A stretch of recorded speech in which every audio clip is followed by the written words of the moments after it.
Chapter 16 of Peter Pan. Peter Pan by James Matthew Barrie. Chapter 16 The Return Home. By 3 bells that morning they were all stirring their stumps, for there was a big sea running, and Tootles, the boatswain, was among them, with a rope's end in his hand, and chewing tobacco. They all donned pirate clothes cut off at the knee, shaved smartly, and tumbled up, with the true nautical roll, and hitching their trousers. It need not be said who was captain. Nibs and John were first and second mate. There was a woman aboard. The rest were tars before the mast, and lived in the forecastle.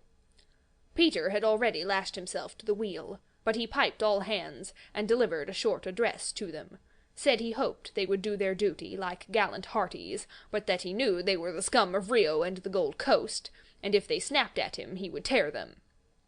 The bluff, strident words struck the note sailors understood, and they cheered him lustily.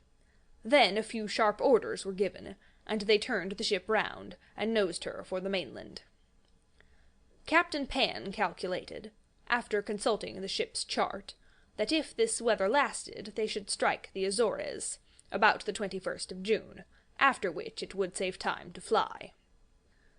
Some of them wanted it to be an honest ship, and others were in favour of keeping it a pirate, but the captain treated them as dogs, and they dared not express their wishes to him, even in a round robin.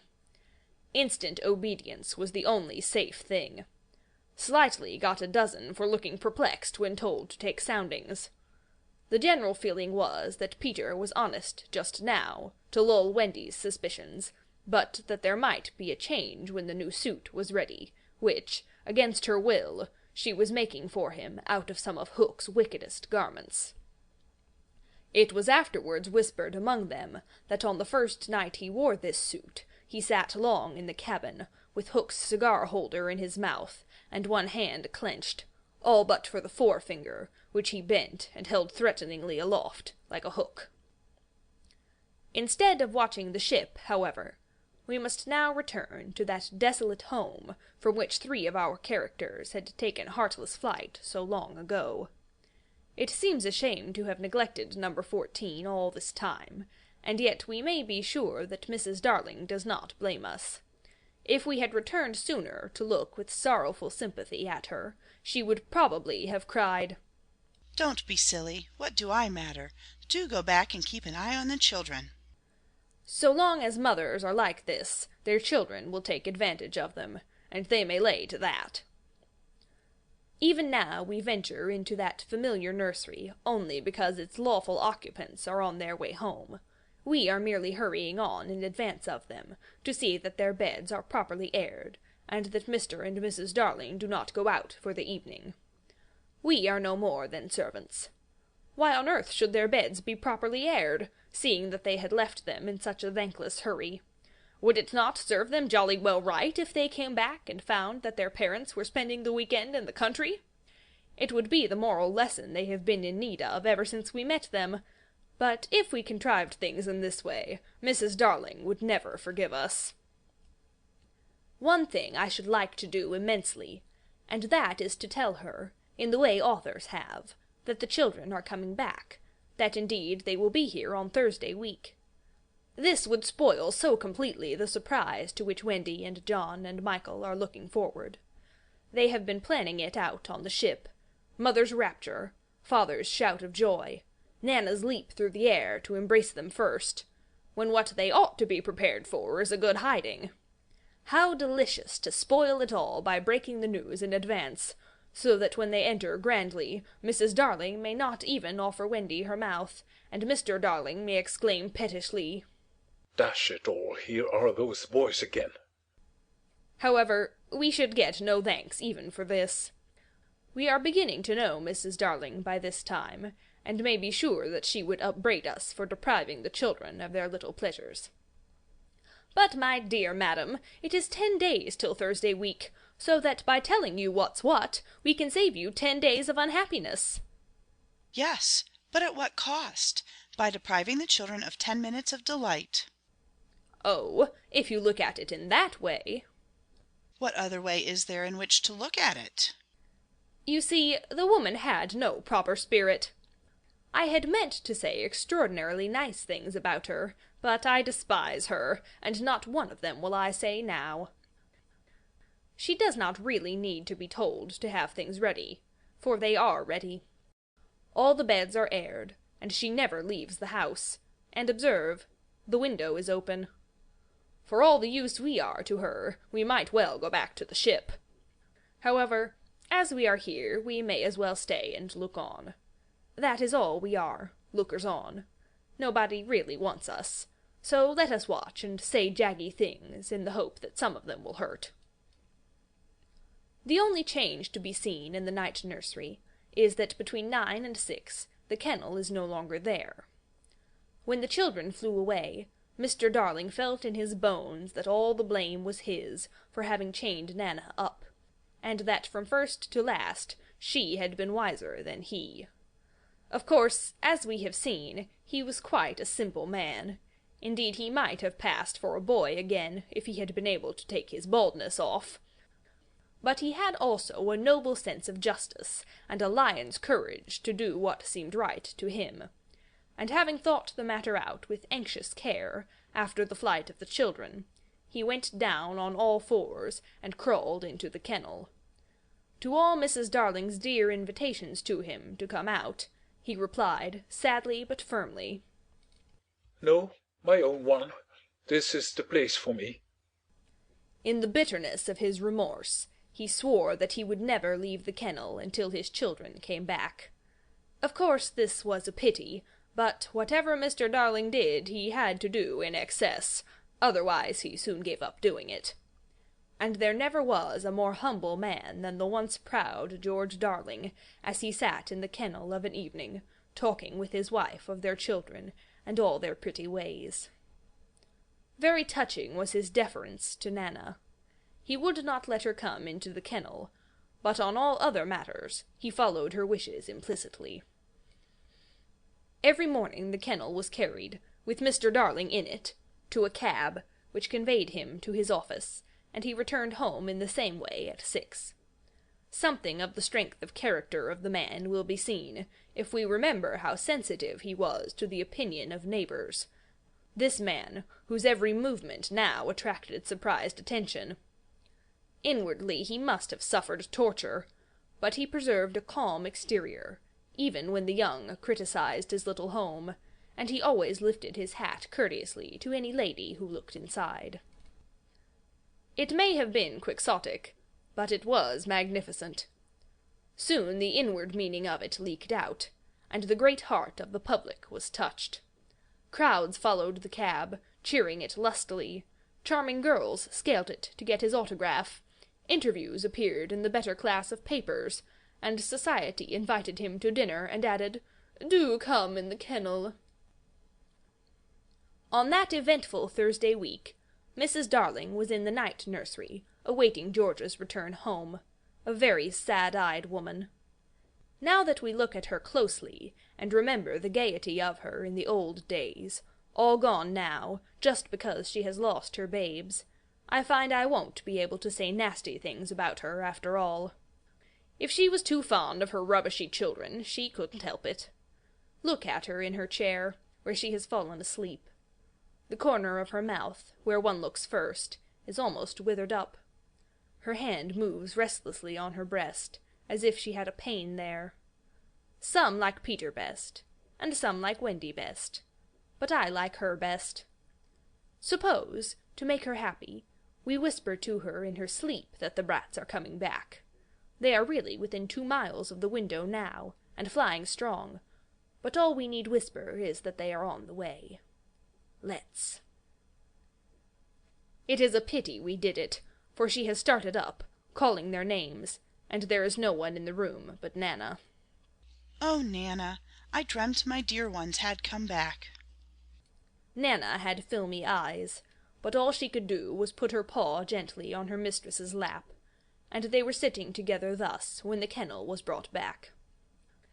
As Mr. Darling puts his head out to kiss his wife, we see that his face is more worn than of yore, but has a softer expression. He gave his hat to Liza, who took it scornfully, for she had no imagination, and was quite incapable of understanding the motives of such a man. Outside, the crowd who had accompanied the cab home were still cheering, and he was naturally not unmoved. Listen to them, he said. It is very gratifying. Lots of little boys, sneered Liza.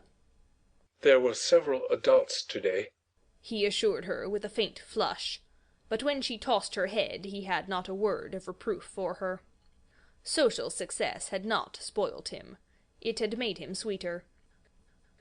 For some time he sat with his head out of the kennel, talking with Mrs. Darling of this success, and pressing her hand reassuringly, when she said she hoped his head would not be turned by it. "But if I had been a weak man," he said. "Good heavens, if I had been a weak man." "And George," she said timidly, "you are as full of remorse as ever, aren't you?" "Full of remorse as ever, dearest. See my punishment, living in a kennel." "But it is punishment, isn't it, George? You are sure you are not enjoying it?" "My love." You may be sure she begged his pardon, and then, feeling drowsy, he curled round in the kennel. "Won't you play me to sleep?" he asked. "On the nursery piano?" And as she was crossing to the day nursery, he added thoughtlessly, "And shut that window. I feel a draught." "Oh, George, never ask me to do that. The window must always be left open for them. Always, always."